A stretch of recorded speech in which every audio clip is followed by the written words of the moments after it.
How to find the CVV for your Apple credit card. Hello guys, this is Atticus and welcome back to another tutorial video.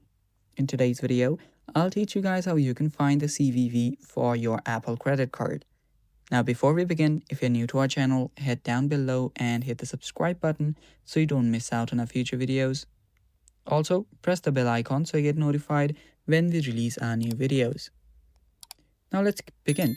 First, you will need to open up your wallet app. Open up your wallet app and this is what you should see.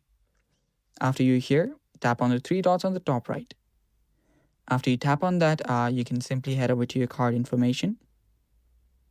After you tap on card information, you should be able to see something like this. So this is the card number and you can see your security code, that is your CVV.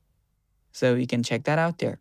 If you don't find card information, you can simply search for card numbers. So the both are same. You can go to either one of those and check your security code, that is your CVV. And it's basically that simple.